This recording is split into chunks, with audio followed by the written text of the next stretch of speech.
From the Homestead Studios in Santa Clarita, California, it's just the Tip-Sters with Melissa Morgan. Do good things. If you've got a tip for Melissa, what you should have said but kept to yourself all those years ago. The napkin you found with that phone number you once wrote down. The third verse of the Star-Spangled Banner. Anything. Tell us about it by calling the Tipster hotline at 832-TIPSTER. That's 832-847-7837, or send an email to jttipsters@gmail.com. You just might hear your tip on the podcast. And now here's your host, solving cases with good old-fashioned shoe leather until the dog eats it, Melissa Morgan. More cowbell.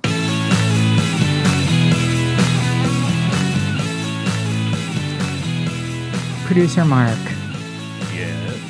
Podcasts do not solve crimes. Law enforcement solve crimes. I know that's what you believe, and I don't necessarily disbelieve it, but it sounded good. Yeah, it did. It was a good intro, but it is. I'm all about sounding good in the intro. You know that, right? You are. You're with Fernando from Saturday Night Live. Yes. You look marvelous. Yes. It doesn't matter how you feel. It's like you sound marvelous. Right. So, yes, sounding good. But we know podcasts do not solve crimes. All we can do is use our platform to shine a light on a case, and hopefully someone pays attention, listens, calls, hears, remembers, something like that. That's the best we can hope for. I am forever grateful to law enforcement for doing the real solving of cases, but I am also a big believer in shoe leather. I think it's the shoe leather that it takes a village. It's a lot of stuff. It can be something like DNA and following the evidence, but sometimes knocking on a door, having a capacity to talk to someone, you can get information from them if they like you or trust you, or maybe if you ask a question in the right way, And that's what you've always, stood for here. You've said it over and over and over again. We really do focus on, a lot of the time, on the science, on DNA and all of that, but you've always championed, legwork. And I have to say, you do a lot of legwork on this, and this particular case we're talking about today is one where you've done a lot of work. Thank you, Producer Mark. I'm going to own that. This has been a journey and a labyrinth, and I'm not sure what makes one case different than others that we talk about, but some of them are just very different, whether it's a combination of the victim, their life, what they did, their family, who's in charge of their case. This one's been a bit of a labyrinth, is probably the best way I can say it. That's a good way to describe it. What she means by a labyrinth is that what that means when you're living with Melissa Morgan and she's going through the labyrinth is every time you walk by her desk, a new set of expletives is floating through the air. Yes. And I will tell you that Producer Mark is... I've always called him my Buddha because he's so patient and calm. And believe me, he has his days where a new string of expletives come out of his office. But I think it takes a lot. It takes a lot more for him to be Yosemite Sam. Oh, I don't know. You don't work with me at my day job, baby. You've been home for a while. I get you. I hear you. Oh, all right. Yeah. This one... It's just been different, and I'm hoping different in a good way as we talk about this case. I will be honest, I had zero interest in covering another case from Indiana. If you have listened to this podcast in the past, you know I had not great experiences covering cases from Indiana in the past. I've had different jurisdictions, different sheriff's offices, different agencies not be very helpful or forthcoming. I will say several different medical examiners' offices in Indiana have been remarkable to me and have gone above and beyond to help me. And it's very interesting to say that somehow a coroner is more helpful than someone in law enforcement, but it's the truth. I will say that I haven't had a bad experience with the Indiana State Police. I just haven't had a lot of experience because I couldn't get anyone to even call me back. over the last few years. I felt like a whiny, butthurt teenage girl. Like, why won't they call me back? And I don't think it's personal at all. I think that they're busy. They may hold information closer to the vest than most other law enforcement agencies I've ever worked with or heard, and that's their prerogative. I feel really lucky in this case because I got some detectives who, whether it was the family member imploring with them or me, and they are being really wonderful. Quite honestly, both of these detectives took the time out of their vacation to talk to me, which is, we've been trying to schedule. I didn't know that. Yeah. They were both on vacation. So they took their time to talk to us about this case because they want to get it solved. It bothers me sometimes the way things are going now with people being so anti-police. I think there are a lot more people that are pro-police but are almost afraid to say anything. And I get it. There are maybe changes that need to be made. I'm not one who knows how to fix that, how to fix the world. I know there are good cops and bad cops. I'm just going to believe with every fiber in my being that if you are in law enforcement, especially investigations, you want to solve puzzles. You're curious. You want to help others. And ultimately, you want to get the bad guy. I can also tell you that being a good communicator doesn't necessarily mean you're a good listener. But the detectives in this case are excellent listeners as well as communicators. And I'll explain that. One of the detectives asked me a question that no one in law enforcement has ever asked me. And he said, how did you get into this? And he was genuinely interested in why some weird woman wants to host a podcast. And no one's ever asked my motivation before. And I, explained I have a background in radio and I love audio productions and I am fascinated with true crime. And I'm even more fascinated as time goes on with hoping to shine a light on a case that may have fallen between the cracks. And it's things like that that make me understand that these detectives that maybe aren't big talkers at first, who don't release a lot of information, are platinum listeners. And really, both of the detectives that we speak to are really great listeners. You can hear what someone says, you can listen, but maybe you don't really hear it, but they hear it. They heard what I said, and I think they hear what the family members are saying about Tom's case. And Tom Biedenharn was a unique individual. He is one of those really good guys. Tom is a true son of the tri-state area. And if you are from the area, you know what I mean. Every part of the country has their little nicknames for, especially if you live close to a border, you have a nickname of where you're from. So Ohio, Kentucky, Indiana is called the tri-state, and where they come together. And it's very incestuous. You live in one state and drive across the river to another state to work or play or sightsee or, whatever. But Tom Biedenharn was, I'm just going to have to say, a true son of the tri-state.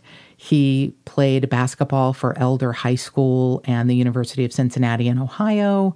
Some of his scoring records at the high school and the college, they still stand all these years later. He lived in northern Kentucky for a long time, and he moved to southern Indiana to be closer to his family in the last years of his life, which ended much too soon. And he volunteered many hours of his time. He was a successful business person and said, God blessed me, and now is my turn to give back. He didn't just throw money at things. He donated a lot of money, but he gave a lot of himself to a lot of causes. If you live in Kenton County in northern Kentucky and you utilize the Kenton County Dog Park, that's because of Tom. Tom was on a panel of people that got money together for the Kenton County Dog Park. He was a master at gathering people together for a common cause. At the time of his death, he was working on getting a memorial dog park for a young woman named Lauren Hill. And Lauren was a basketball player for Mount St. Joseph University. And she died of brain cancer in 2015. And Tom wasn't just taken with Lauren's case because he loved basketball and she was a rising star in women's basketball, but because he found a connection in Lauren, that never give up spirit. So he was one of those people that honored and helped lift people up, and not just people who were already being honored. He didn't just jump on a bandwagon. He helped people up who had been knocked down. According to his family, he had a huge penchant for helping those who needed a second chance because he believed everyone deserved a second chance. Tom's friend Doug Boschert, who also volunteered with Tom at many of the places Tom spent his time, they taught life skills and money management at several different agencies. And Doug said it's just part of who he was, to go and help people. He helped out a lot of individuals that came out of challenging situations. Whoever did this definitely cut a life short that was doing a lot of good. So you can understand that even though Tom lived alone, he was very independent. He was 73 years old. He was always on the go. He wasn't the average 73-year-old who retired and planned his life traveling or sitting on his porch or mending fences. He was out helping people. On May 26th of 2018, it was Memorial Day weekend, and Tom was running errands in the morning. There's video of him driving. We know he went to get groceries and some plants, and he arrived home and took a phone call from a family member. So again, he's 73, he lives alone, and he's independent, but he's still being checked on by family because he had just had an outpatient medical procedure, and we're calling them family members because we're protecting their privacy, which is understandable. And we've spoken with the family members many times about Tom, and we understand their wishes to really let the detectives explain the case. But a family member spoke with him on Saturday, May 26th, and said that, you're doing great. Your immune system is kicking butt. And Tom said, God isn't done with me yet. And I believe that's true, no matter what happened to him later that day. I know that Tom is still doing work here on this plane, no matter where he is now. His legacy is still here. His good works do go on. He'd purchased a lot at the end of his cul-de-sac, and he had purchased it to keep it as a community garden so no one could build on it for his entire neighborhood to enjoy. And now it's a memorial garden in his name. And you'll hear more of the details about his life and the events of what happened to him in this interview. And when I mention that the Indiana State Police detectives have been much more open and helpful and forthcoming, I also want to say they're very humble. And they give a lot of credit to the Indiana State Police Superintendent Doug Carter. And Superintendent Carter has come under a lot of fire in the last several years. There are several big cases going on in Indiana, and he's been very resilient. When he was made superintendent, he saw some things that needed to be changed in the system, and I believe he has put those into place according to the detectives. They mention offhandedly things that are unique. They have regular accountability meetings. They have case reviews. They share information, I think, much more openly and readily than a lot of other state police agencies. They welcome other agencies in and understand that, maybe a fresh set of eyes sees something differently. In Superintendent Carter's mission statement, he said, The culture I foster will be collaborative, communicative, and based on trust. We're an agency steeped in tradition, duty-bound, and reliant on each other. Please remember why you chose this profession and understand that periodically we must evaluate the who, what, when, where, why, and collectively we will. Here's the interview with Detective Tom Baxter and Detective Brian Earls.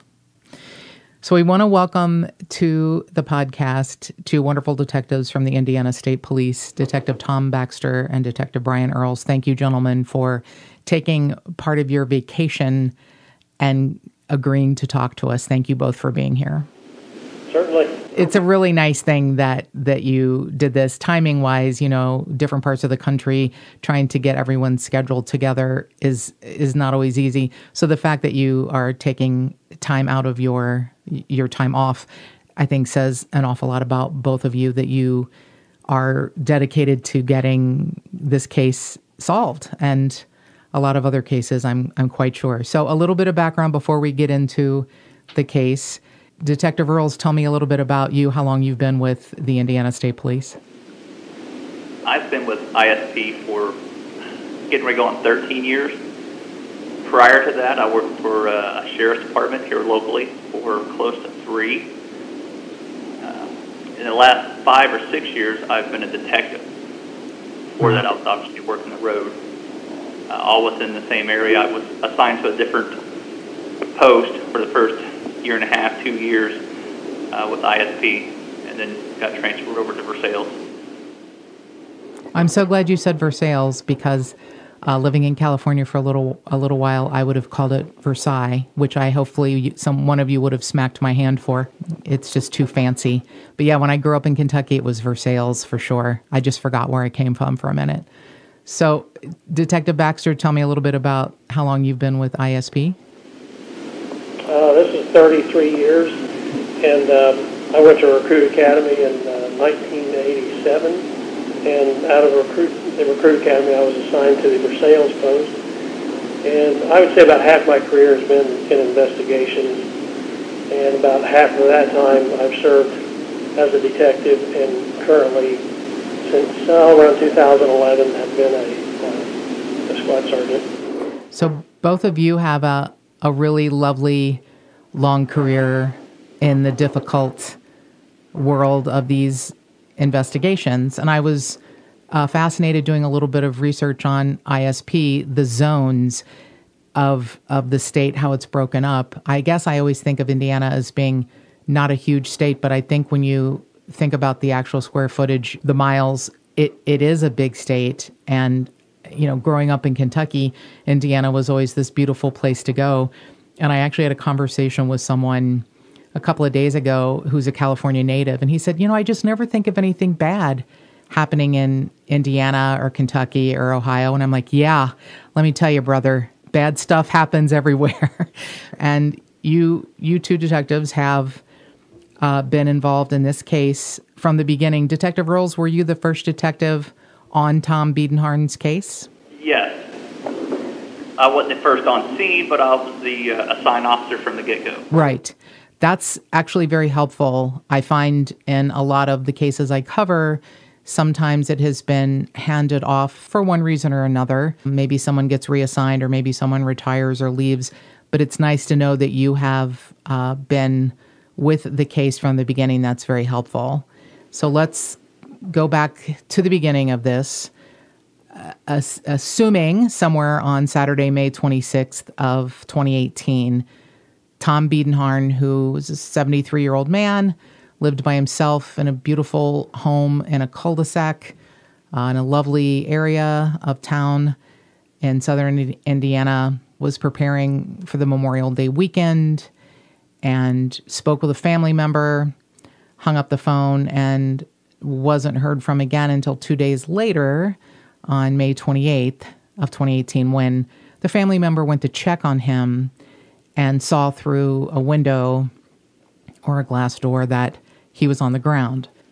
It would make sense that one would think maybe someone had, passed out or had a medical issue and was on the ground. And especially because Tom had had some health issues that this family member was aware of, but he was doing well. So take me back to the beginning of the case, Detective Earls. Yeah, so everything you said is correct. A family member had to come over. Let me back up a little bit. Yeah, please feel free to correct me. So Tom was, of course, he did live in this cul-de-sac, and he knew most everybody on that road. His neighbors that lived, closest to him, they were fond of each other. So they knew each other very well. Matter of fact, Tom took the neighbors to the airport about 3 weeks prior to this because they went on a vacation. So he's the one that dropped them off at the airport. That's a true friend. That's how you know you got a friend right there. Yes, and the reason he didn't pick him up was he knew he was going to have like a medical procedure coming up, and it was going to be close when they got back. So that's the reason he didn't pick him up from the airport when they got back. So the neighbors got back late Friday night, and of course, get late home. They just want to put their stuff up and go to bed. Well, the next morning, they were out doing yard work. They've been gone for 3 weeks, and they noticed Tom's garage door was up, and which is not uncommon to see that. And at some point during the day, they had noticed the blue truck that we've talked about before, but we'll get into that a little bit later. Right. Saw a blue truck. But she didn't think nothing of it. It was it's an end of a cul-de-sac. People, especially on that day. Yeah, a holiday weekend. Yeah, you never know who's going to have visitors. Yeah. It's also, community yard sale weekend. People's got yard sales in this very large area. And graduation had just kind of started. So some families were having graduation parties and whatnot. So there was a lot of people within this community just that don't normally live there but are coming in and out. So the blue truck really at the time didn't register a whole lot to her. And as the weekend goes, she notices that the garage door is still up. She does see Tom's car in there that he drives most often. There's another car in there that he drives on occasion, was in there. She could see all that. But Tom had another truck he had bought, a brand new truck that he had bought, but he had kept it at a cabin that he had built, probably 15, 20 minutes away. The neighbor went up there with him, and they brought it back. Right. Brought Tom back, so he wouldn't have to bug somebody else to come do it. They were more than willing to help him get that truck up there. But since they've been gone for about 3 weeks, they just figured Tom drove the truck to get used to it more, because it was a big truck. It was like a 4-door brand new Chevy truck. He wasn't used to driving that. And they just kind of also figured that him and his girlfriend were probably together that weekend at the cabin. Right. So by Monday, when they had seen Tom and all the cars are there, they contacted a family member of Tom's and told her that that the door's open, and do you mind if we put it down? It's happened in the past. It wasn't uncommon for the neighbors to go down and go over there and put the code in to put the garage door down. The family member agreed for that to happen. They put the code in, and what led the neighbor to further think that Tom was not home is the dogs did not bark. Normally when the neighbor would hit about the driveway, dogs are in the window barking. That did not happen that day. We're talking Monday now. So she put the door down. She goes back home. Probably 30 or 40 minutes later, this other family member shows up.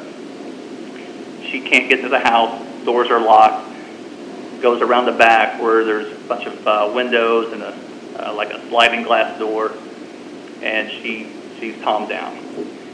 And exactly what you said before, she thought this was some sort of medical thing at first. She runs to the neighbors, and she's telling them what she sees. Her and then another neighbor go back over there. By this time, the family member's on the phone with 911. They make entry in through the garage by using the code, and the door between the house and the garage is locked. And not the family member, the neighbor grabs a hammer and busts open the door. That neighbor goes in. She doesn't go in very far. She can tell that Tom's been down for a while. And at that point, she's on the phone with 911. A family member had given her the phone that she's making entry. And 911's telling her to back out. And she tells 911 that there's some dogs in the house, and she gets the dogs out of the house. The dogs were running free; they were not locked up. So she gets them out of the house and backs out till EMS shows up. When they arrive, one person goes in, and obviously that they see that there's nothing they can do because Tom's been down for a while. So that person backs out, and at that point our investigation begins. Was it evident to someone in the EMS department that it wasn't just a medical issue, or they just were not sure, so they leave to not tamper any evidence? They just knew they couldn't help him. Sounds like some intuition that the neighbor was like, and I will be honest with you, we live in a cul-de-sac, and we're old, and we're like the youngsters. And so several times a year, I message my neighbors, hey, did you know your garage door's still open at night and it's getting dark? And they're like, oh, I forgot. Thank you. So it happens. I don't know the garage codes to my neighbors, but that's, a different thing. The fact that they're such good neighbors, they know each other well enough. Hey, you know what? He may have forgot the garage door's up. I'm going to close it for him.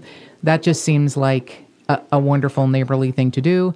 And then the neighbor may be thinking, hey, that, it's been open for longer than a day. And I love the fact that you mentioned typically if Tom were home, the dogs would be barking. And so she thought maybe he's not home because the dogs were not particularly in security mode. Well, whenever Tom left the house, he normally had his dogs with him. Ah. More times than not, Tom would take the dogs with him. Interesting. So Detective Baxter and I had a conversation earlier this week about dogs. So producer Mark and I have this not quite 2-year-old Belgian Malinois mix that we adopted from a wonderful program actually called Paws for Life, and they train inmates to train dogs.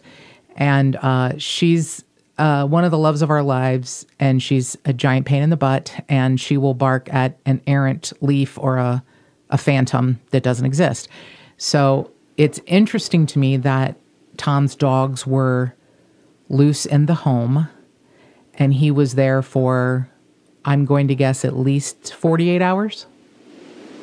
Yes, a little over 48 hours is what we believe. Right, just from the timeline of speaking to the family member in the morning, and then no other sighting of him or connection until actually Memorial Day, 2 days later.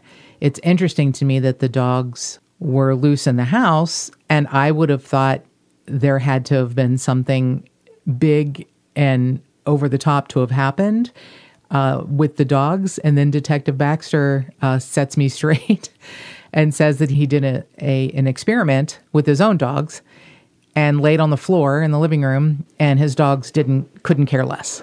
Yeah, that's correct. I think that's a fascinating thing that you did this experiment, and just shows me that there's no stone left unturned. You are trying to come at this case from every angle. Why did this happen? Why did this not happen? Could this have happened? Could it be a complete red herring? It's fascinating to me that you did this kind of experiment. I think that kind of just says a lot about you as a detective. So thanks for laying on the floor for this case. It is interesting that in several, of course, it's common for people to have pets. And when you're investigating something, it's always something where somebody will say, if only that dog could talk, if only the cat could talk. And then the topic of conversation came up as to what were the dogs doing for that period of time. Not that was going to solve anything, right, but could have that been a situation where somebody might have tried to manipulate the dogs? Tom was a big dog lover. He had got, I can't remember if it's 1 or 2 dog parks financed and got them built. He was also in the process of getting a dog park done here locally where he lived in the name of Lauren Hill. Yeah, Memorial Park. You're absolutely right, Detective Earls. I mean, we're going to get to Tom's background in just a minute, but you're absolutely right. He is obviously a big animal lover, and I've been told by the family member that I've spoken to that the dogs were actually considered his babies. So his babies are in the home, and is it possible that anyone who may have made entrance into the home to harm Tom, those dogs would have known these outsiders? It's possible. We don't know that. Tom lived by himself. He did have company over, i.e. mainly the neighbors. He did have some friends over. But for the most part, Tom was on the move. Tom would more likely go see you before you come see him. He was, his age was 73, but he was not one of these 73-year-old men where they just sat at the house. He was doing something. He had to do something. So let's talk about that. That's a great point, Detective Earls, because the family member basically used the same verbiage you just did. The family member said his lifestyle was on the go, all the time on the go. So Tom is a little unusual in that he was a star basketball player in high school and in college, and Tom was a real son of the tri-state. He was kind of known all over. So he also is unusual in that he's 6'8" and close to 300 pounds. He's a big guy. And even more than that, every person I've spoken to describes him as a big personality. For goodness sake, the Facebook page is called Who Killed Big Tom? He's known as Big Tom. And I know that that is a description of him physically, but it just feels like it's so much more. He had a big aura about him. And Detective Earls mentioning the fact that he is responsible for the Kenton County Dog Park, getting funds together to have this dog park. And as you also mentioned, he was, at the time of his death, working on getting a memorial park in the name of Lauren Hill. So it's very interesting to me, the amount of work he's done in all of these states, all these 3 states, and maybe more, like the long hands of Tom Biedenharn, sort of stretched out, which I'm going to guess makes your jobs that much more difficult in a situation like this? Tom gave us a lot of avenues to go down. He volunteered at a place where people went for addictions. And he volunteered his time there twice a month. It'd be 2 days in a row. He taught a life skills class. And he's been doing that for many, many years. And he'd take his dogs with him. So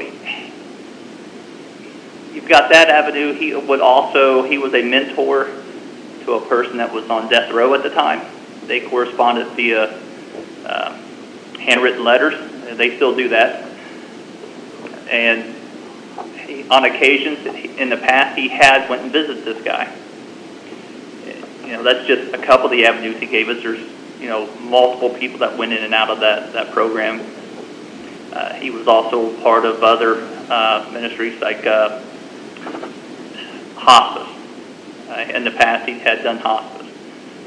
He was a guy who was blessed financially. He worked hard, and a part of that, I think, he wanted to give back to those he could. That's exactly right. That's what the family member said to me, is that Tom always said to his family, God has blessed me, and now it's my turn to give back. So I think that's absolutely true, that he felt, blessed by his life, even though, like you said, he worked hard for his success, and he wanted to spread it around, not just writing a check and making it go away or not throwing money at something, but time, energy, effort, experience, all the things he had to offer in his tool belt, he seemed really open with letting anyone have anything that he had. The kind of guy that would, not necessarily have an open door, but kind of more like an open heart is how I kind of see him. Just kind of going out and, as you say, on the go, on the move, and not your average 73-year-old who's sitting on his porch, maybe whittling or something. He's still a mover and a shaker, even though he's retired. And that really opens the door to a lot of suspects, a lot of people of interest, mentoring people in a prison program. It doesn't sound like they're going to get out, but maybe at some point. It doesn't mean that from behind bars they can't orchestrate something. But definitely he came into contact with enough people that may have had a difficult lifestyle to track down, to keep track of, and maybe have been on the straight and narrow, but this is just total supposition. Perhaps they've, had a relapse. Maybe they've fallen off the wagon. Maybe they think, hey, I need money for something and I know where I might be able to get it. And there's no perceived privacy anymore. Pretty much anyone can find people quickly with the internet, which is a beautiful double-edged sword. It's very helpful and can be harmful at the same time. But was it ever known that Tom brought anyone from the programs to his home? Yes. We've talked to many people that was involved in that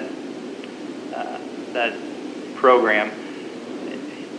A lot of people knew that Tom would, have people come over and do some housework or yard work. He was building a cabin during this. It was finished at the time of his death, but leading up to that, it was being built. He'd have, people come over. Nobody was willing to say who or willing to say they know who, and nobody was willing to say it was them that was one of them. So we know that people had been there, but we've never identified those people. You said a while ago about, anybody can find them because of basically social media and the world we live in. Tom also had his own business cards. Oh. And not that he had a business, but right. He had business cards.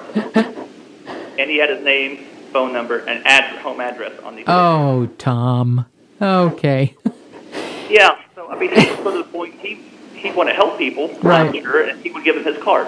Now, do I know it to be a fact? No, but I can see, I'm not going to sit here and say I know Tom well, but during this investigation, it seems like that's the type of guy he was. And you don't think, when you're doing something like that, you think you're doing something that's open, you're being open and you're being helpful. Producer Mark has schooled me quite a bit because I'm not exactly Tom. Apparently he was pretty old school in that he had a flip phone and kept notes and phone numbers in a address book and maybe had his own codes. I'm sort of that person, and producer Mark has said a couple times, hey, maybe we should get a P.O. box, which we have, which is helpful because, and it's, again, there's no perceived privacy. If somebody wants to find specifically you, they can do that for the most part. But yeah, that's an interesting, I did not know the business card. I guess I'd call it more of a calling card since it wasn't a business, but oh, Tom. Yeah. Okay. So he was pretty free with information about himself, even if he wasn't technologically modern. But yeah, that's interesting. Just from his picture, I can see him handing out his calling cards, and that being maybe not the best thing to have your address on it, or maybe have a separate phone. But yeah, so he has a wide circle of people that you would consider persons of interest back in 2018. And I'm sure you've done an enormous amount of vetting to whittle the list down. I'm going to assume that family members have all been vetted to the best of your ability. It's interesting that the neighbor knew the garage code, but yet when they tried to make entry, the home was locked. Did anyone else have a key that could have gotten into the home or used that key to lock the doors that was known in his inner circle? Nobody had a key to the house per se, but there was, close family members that knew the code to the garage. And normally the door going from the house to the garage is unlocked.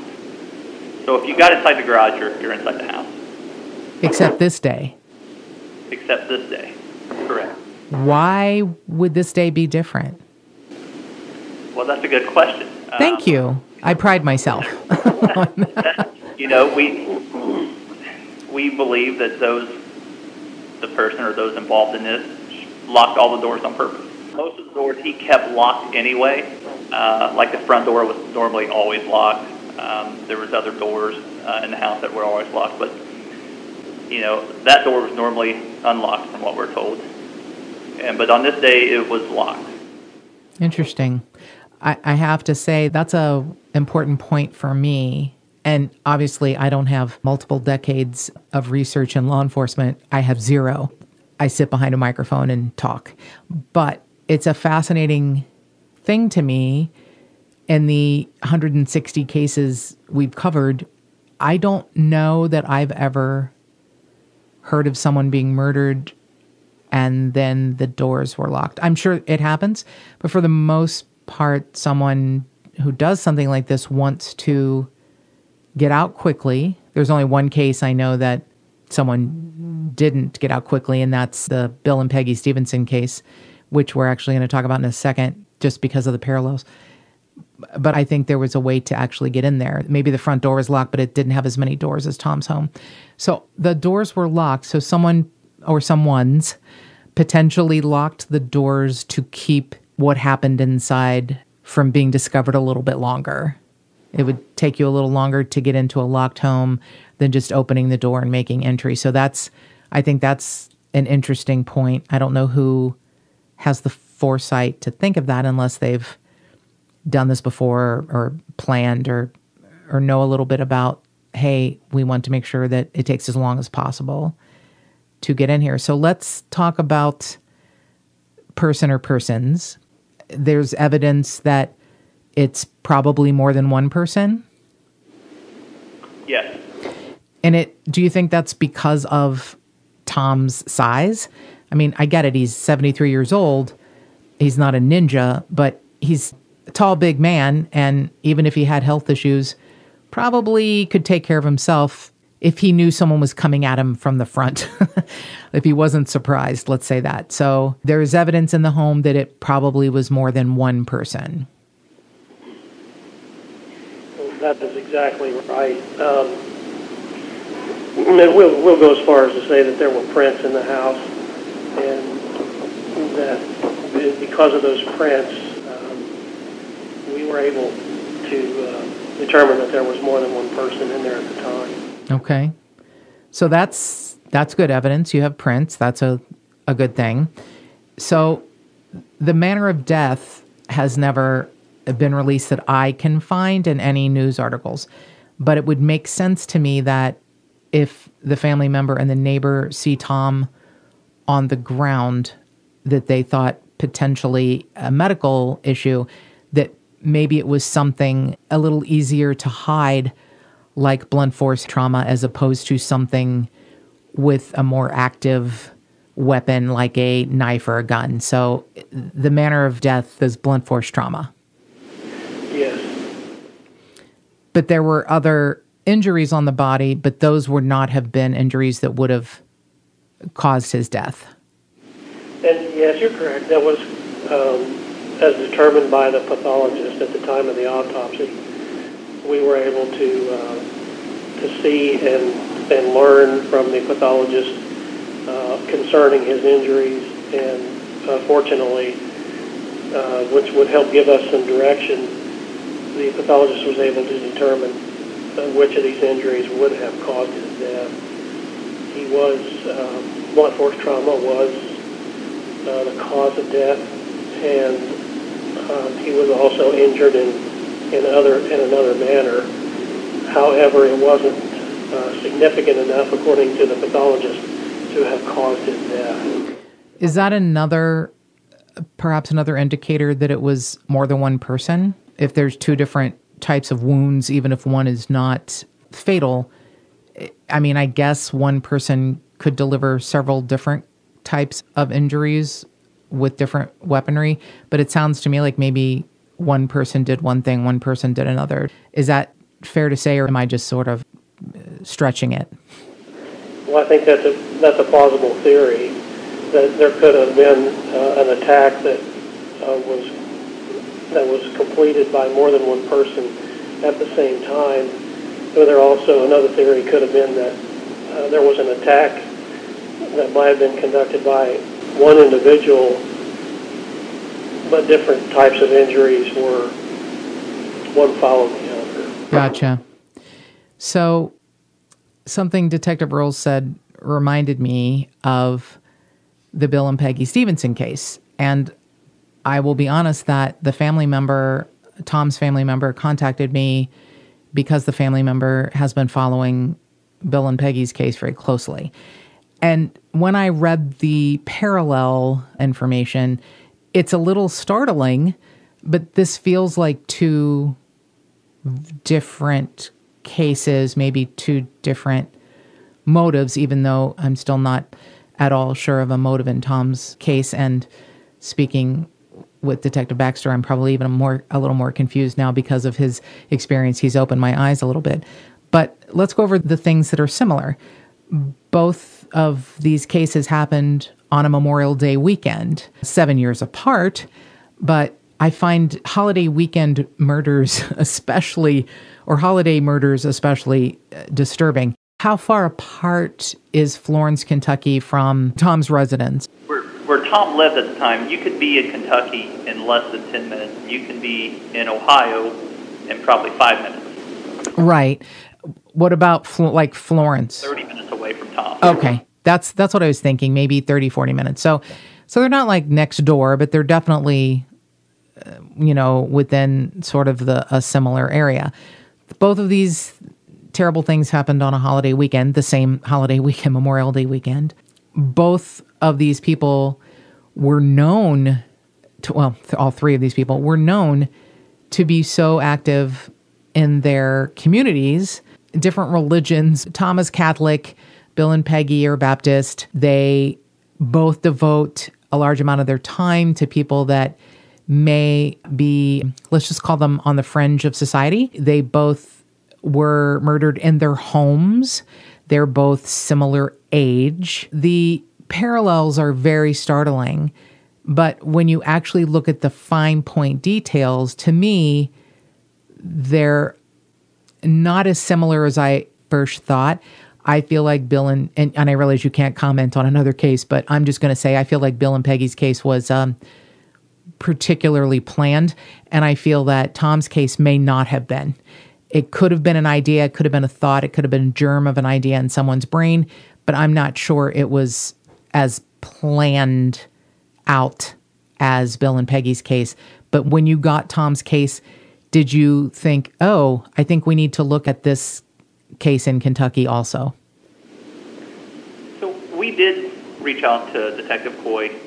We've reached out to other agencies that had some open or unsolved homicides within the area. At a snapshot, like you just put at it, I mean, you could say, yeah, they could be close, but, and I don't know the ins and outs of Detective Coy's case, right. But I'm not comfortable saying they're one and the same. Right. I just have to say, I mean, and again, this is me talking. I have no insider trading information. When I don't sleep, which is a lot, I sit and think about these cases. As producer Mark can tell you, he's like, will you please just go to sleep, please? And I'm up in the middle of the night like, well, what about this? What about this? I don't think there's a Good Samaritan serial killer out there.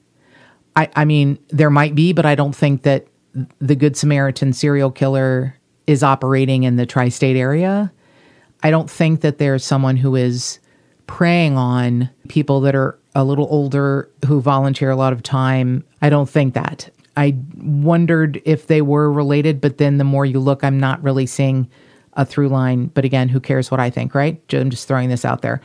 But there was a homicide that happened in Kenton County with a person who was affiliated with one of the agencies that Tom volunteered. And it was approximately 2 weeks after his murder.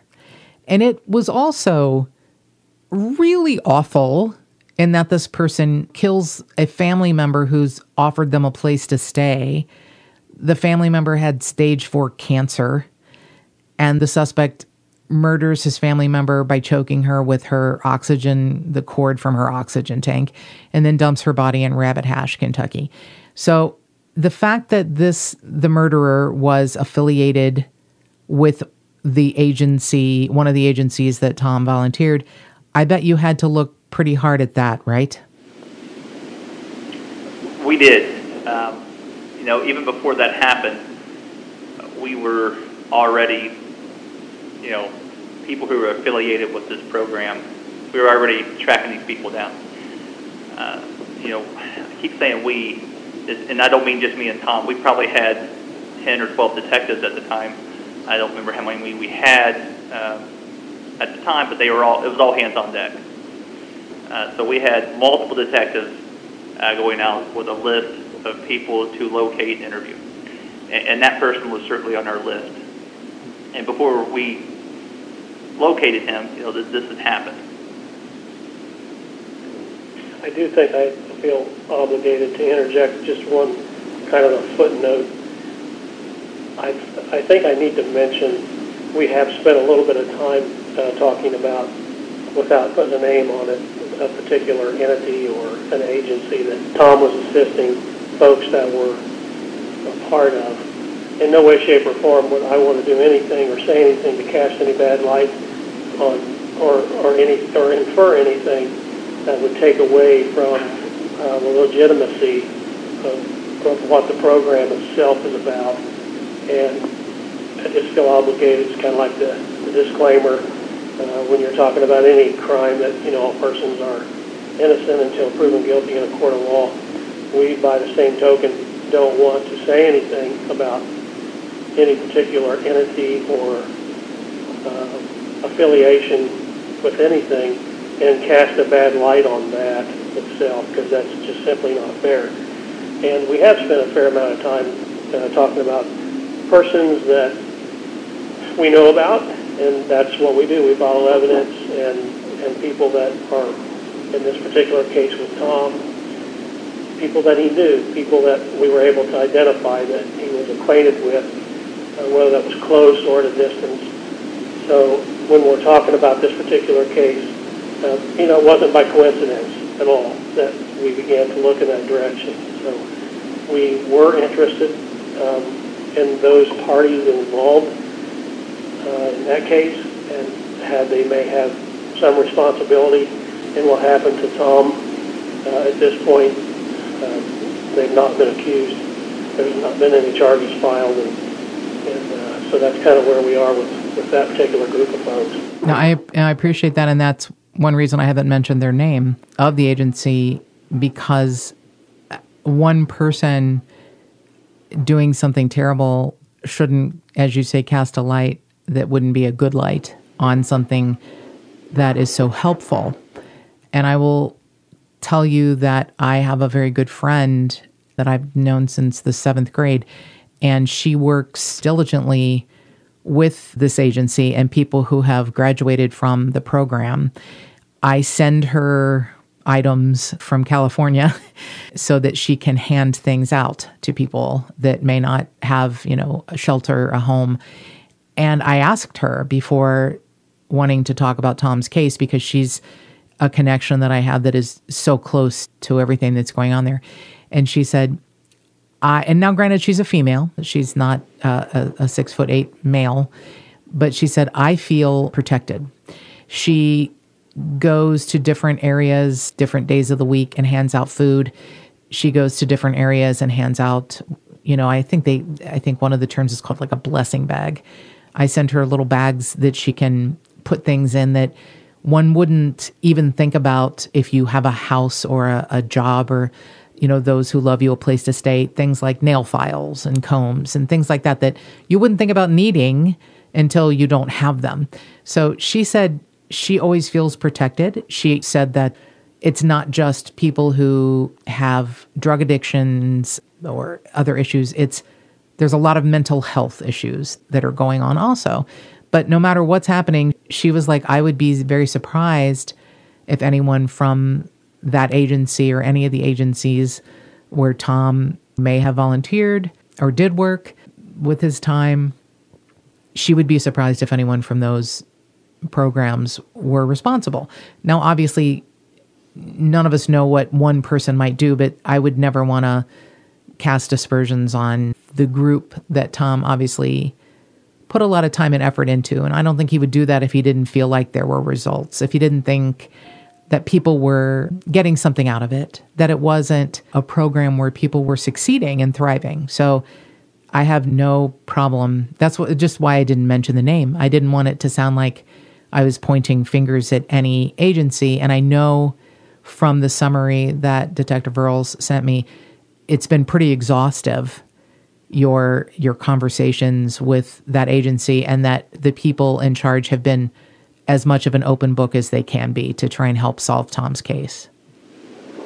And it's probably worth mentioning, and maybe I'm just stating the obvious, and criminal investigations are conducted logically. And I think in our discussions that we've had prior to this, it's become apparent that any investigation starts from the center of the circle, so to speak. And then you work outward with things that you can find out, know, and talk to people who you can learn things about. This just happened to be one of those directions that we were taken into. Of course. Tom's lifestyle, like Bill and Peggy's lifestyle, it makes your job really difficult. As you say, Tom was on the move, and that's exactly how Detective Cox described Bill Stevenson. He was up and out every day, volunteering time, taking donations.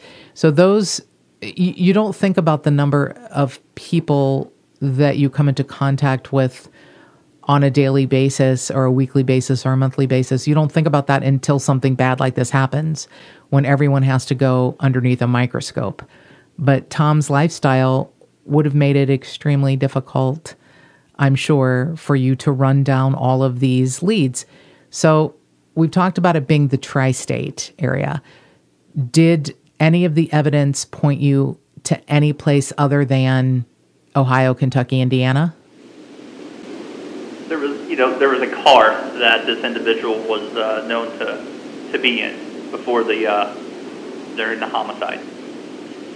That vehicle had changed hands and ended up in Tennessee. So we tracked down the vehicle, and we loaded up 2 cars, me and Tom, and then we had 2 evidence techs, and we went to Tennessee to basically see if there's any evidence in this car that could have come from Tom's house. So, and that was probably a good day going, a couple hours getting down there, a couple hours doing what we need to get done, and then a couple hours coming back. And nothing from that vehicle panned out to be anything of help? No, but, again, it's just one of the things that you have to do. Of course. So Detective Earl's bringing up a car from another case, another person of interest. Let's talk about the truck. So as you said, Detective Earls, there really couldn't be, if someone picked a time to do something really crappy to someone, a holiday weekend, a graduation weekend, all of these things are just not helpful when trying to solve a case. So it's a busy weekend in a big area, but yet a quiet neighborhood. So there is this kind of electric, bright blue, potentially extended cab truck that was seen by a few neighbors parked sort of in front of Tom's home. Is that sort of what I'm remembering? Yes. That model, color, style truck. It never pointed to anyone that maybe knew Tom? No. Okay. You did really, go ahead. I was just going to say, unfortunately, every circle that we traveled and every person that we talked to, I call it the infamous blue truck. Get at this point, and it's probably worth mentioning, and I'm sure you was going to get to this, that a hotline had been set up, and there was also numbers that were put out there to different law enforcement agencies that anybody that might have any information, we would appreciate, some calls on that. We received so many tips about blue trucks, and many of those tips were, for example, hey, I'm driving around 275 and a blue truck just passed. Okay, so... What mile marker are you at? Can I just drop in my helicopter and...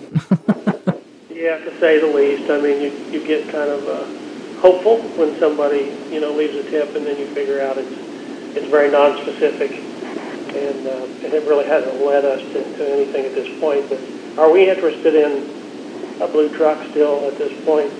Absolutely we are. And if anything that we come up with at a later point in time has a blue truck in its history, that that might wind up being a clue or some direction.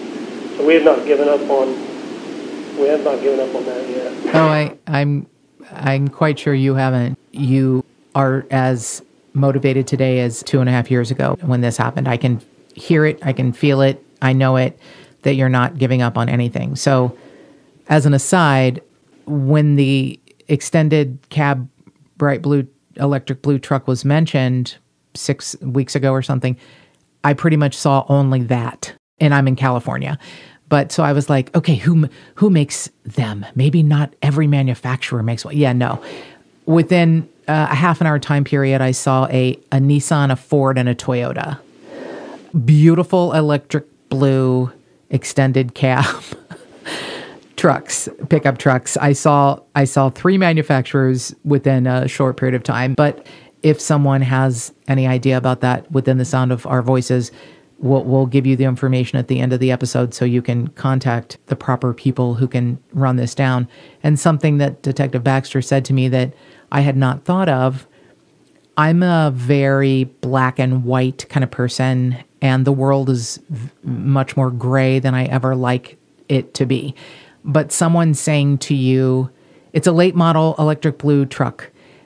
What might be a late model electric blue truck to me might be an 8-year-old Toyota to you. People that keep their cars for 15 years, an 8-year-old car is a new truck to them. So that's another thing. And going back just for a moment to touch on the dogs, every dog is as different as every human. So every dog may act differently if someone new, a stranger, is in the home. If your pet parent is on the ground, you may pay attention, you may not. You may just hang around the house. You may bark if there's an errant leaf, like our dog. And so a truck is a truck is a truck. It may be as distinctive as can be, and yet it's not that I've given up on eyewitness accounts. I really haven't. But I also, after all this time of covering cases just from the surface where I am, I put them a little bit back on the back burner, because unless it's someone with some sort of amazing memory, a photographic memory, a description of a person and something as inanimate as a truck may not be as detailed as you need it to be. But I love the fact that you have a specific line set up for this case, which we will get to. So there's the truck, there's the print evidence, there's potentially, we know it's more than one person. Someone locked the doors behind them.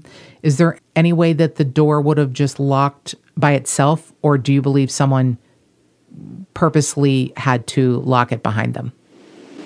There's no indication that door locked by itself. It was a regular door knob, or there are doors or doorknobs that you can get that will lock automatically. This was not one of them. Okay.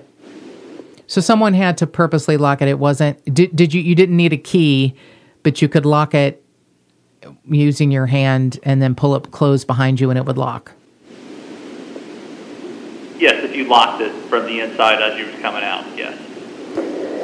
It would be a typical door that you'd find in between your garage and your kitchen or your utility room.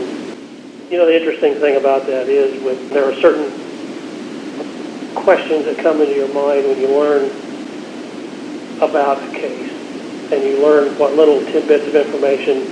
A lot of times we add up 1 and 1 and get 3.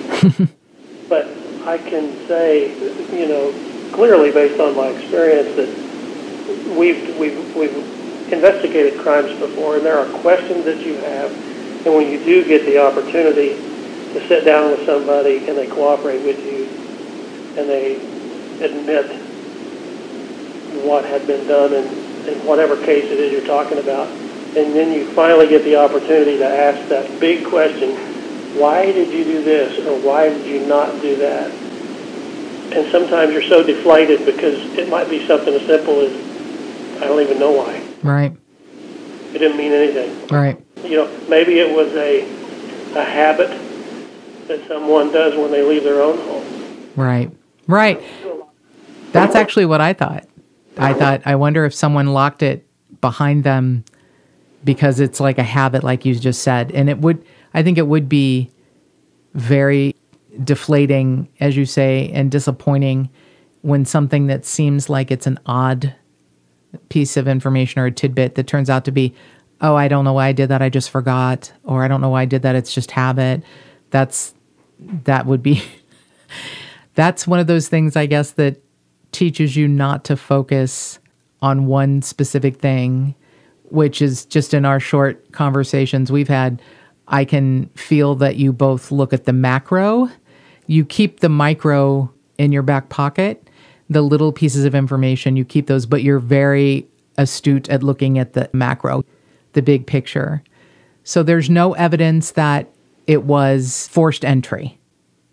Other than the neighbor beating down the door with the family member right there was no other signs of forced entry. And even before they, did what they did to make entry, they said there was nothing that appeared to be wrong with that door. Like they might try to force it open.